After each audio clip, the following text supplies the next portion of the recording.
Halo, jumpa lagi dengan saya dalam pembelajaran bersama Pak Guru.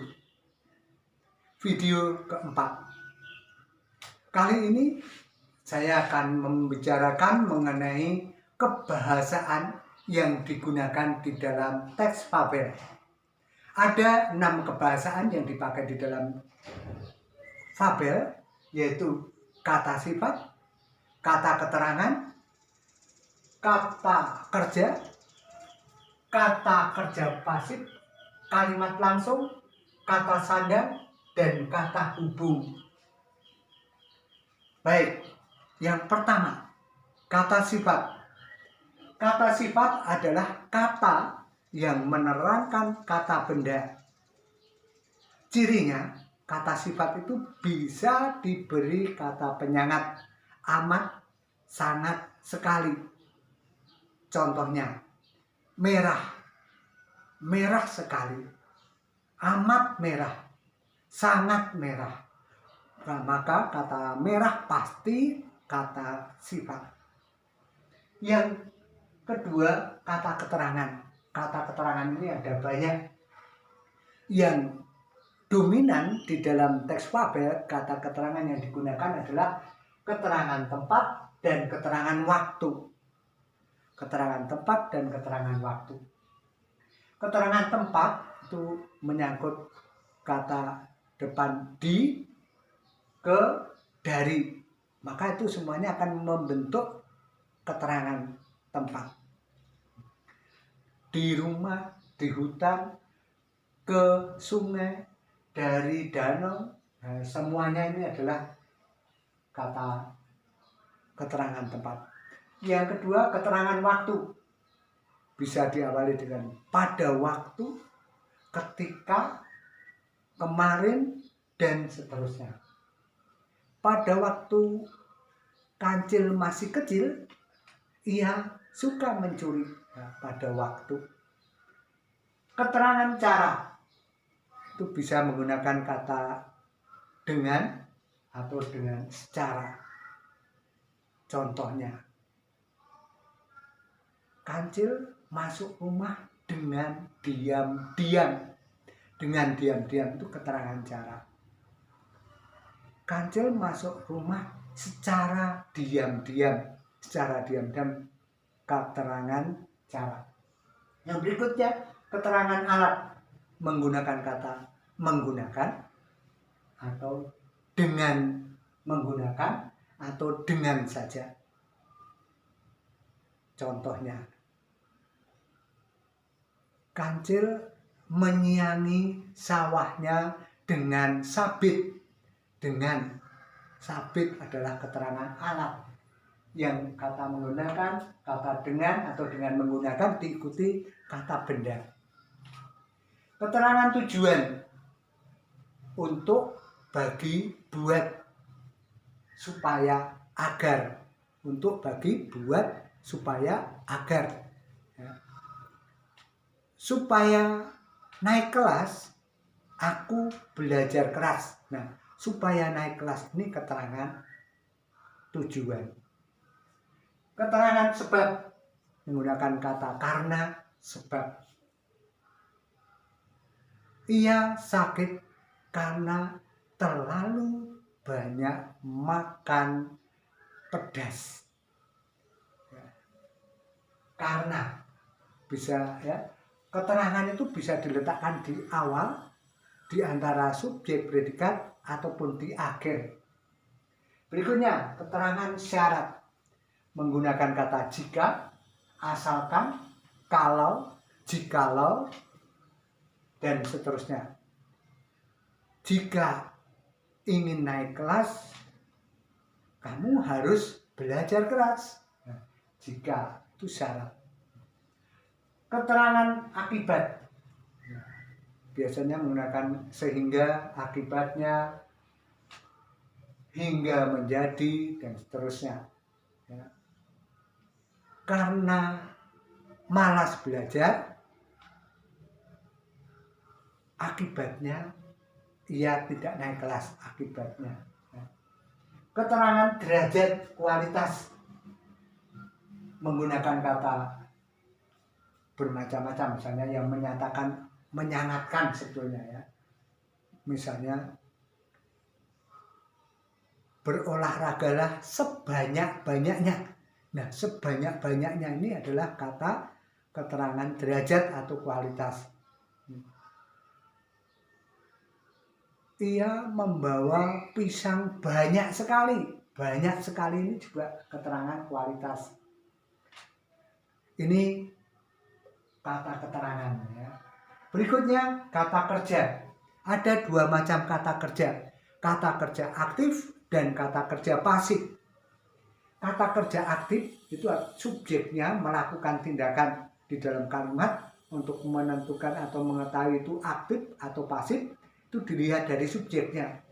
Kalau subjeknya melakukan tindakan, maka itu termasuk kata kerja aktif. Contoh, adik membawa kue. Membawa, adik melakukan tindakan membawa. Nah, ini kata kerja aktif. Ada 3 macam kata kerja aktif. Kata kerja aktif transitif, kata kerja aktif intransitif, kata kerja aktif dui transitif. Kata kerja aktif transitif itu kata kerja yang memerlukan objek di dalam kalimat. Contohnya tadi, memberi. Memberi pasti butuh objek apa yang harus diletakkan di setelah kata memberi. Adik memberi kue. Nah, kue ini objeknya. Kata kerja aktif intransitif, kata kerja aktif yang tidak memerlukan objek. Contohnya, tidur. Saya tidur di sofa. Di sofa itu bukan objek, tapi keterangan tempat. Maka tidur itu tidak perlu lagi ada objek di belakangnya, dan tidak ada objeknya memang. Yang berikutnya kata kerja dui transitif. Kata kerja dui transitif itu sebetulnya ada 2 objeknya. 1 objek murni, yang 2 objek pelengkap. Contoh, ibu membelikan adik sepatu baru. Nah, objeknya mana? Setelah kata kerja membelikan, itu ada 2 kata benda, yaitu adik dan sepatu baru. Yang satu objek, yang satunya pelengkap. Ciri objek kalau dipasifkan di dalam kalimatnya, itu objeknya itu pasti jadi subjek. Contoh, kalau yang saya jadikan subjeknya sepatu baru, bisa enggak? Sepatu baru dibelikan oleh ibu adik, enggak bisa. Maka pasti adik sebagai objeknya. Adik dibelikan sepatu baru oleh ibu. Nah, jadi sepatu baru tetap berada di belakang predikat tadi ya. Adik bisa jadi subjek, maka adik itulah objeknya. Ini kata kerja aktif. Kata kerja pasif ada 4 bentuk. Yang pertama bentuk di, yang kedua bentuk kean, yang ketiga bentuk ter, yang keempat bentuk persona atau menggunakan kata ganti orang. Yang bentuk di, misalnya adik belajar di ruang tamu.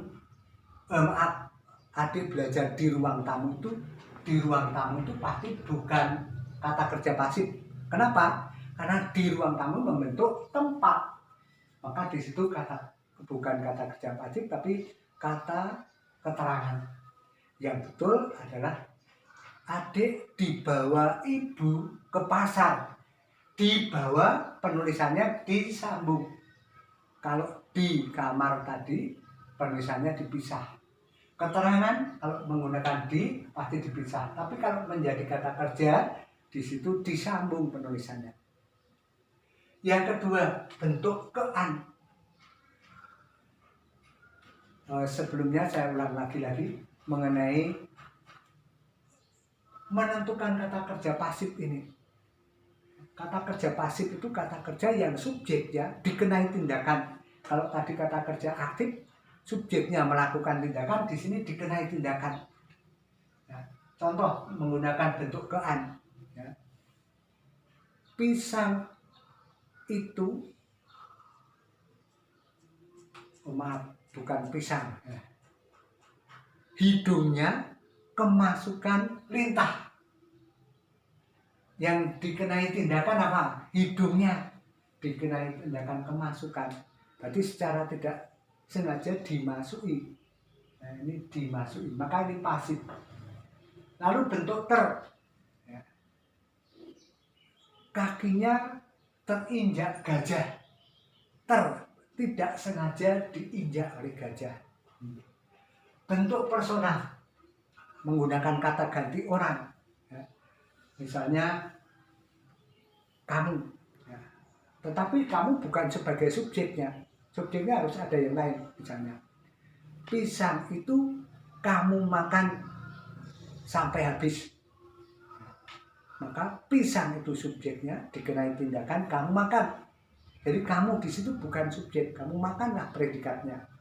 Sampai habis itu keterangan kualitas. Lalu ini kata kerja pasif, jelas ya.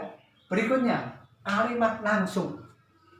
Kalimat langsung saya hanya menuliskan 3 jenisnya. Kalimat langsung yang berupa kutipan pengiring, lalu yang kedua pengiring kutipan, yang ketiga kutipan pengiring kutipan. Ya. Maksudnya kutipan ada di dalam tanda kutip, misalnya kutipan pengiring misalnya. Hei, Dek, katanya, kata ayah. Hei, adik, kata ayah. Maka he menggunakan huruf besar di dalam tanda kutip, adik menggunakan huruf besar karena sapaan. Dalam tanda kutip, tanda seru dulu, lalu tanda kutip.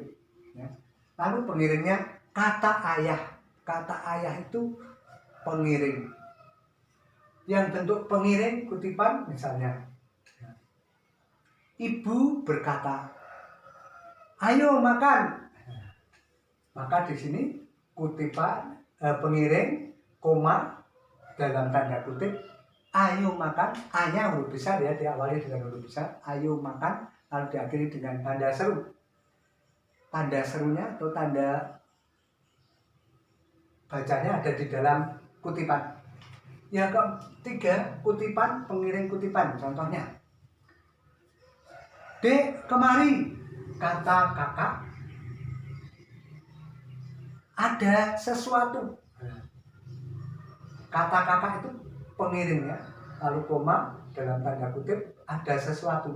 Dek, kemari, D-nya besar, kemari, koma, ya. Terus ini kelanjutannya, ada sesuatu, hanya kecil, sesuatu, ya. Titik, bukan tandanya. Ini kalimat langsung. Yang kelima, kata sandang.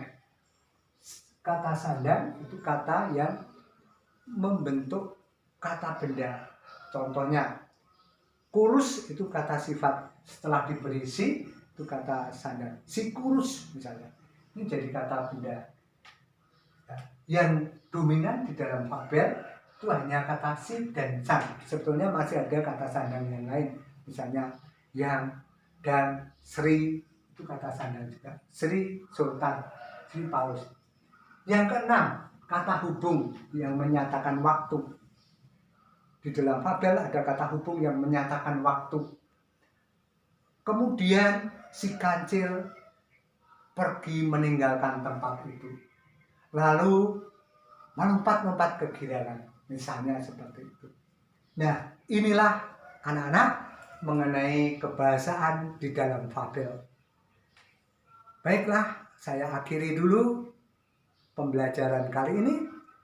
Halo, jumpa lagi di video berikutnya. Terima kasih.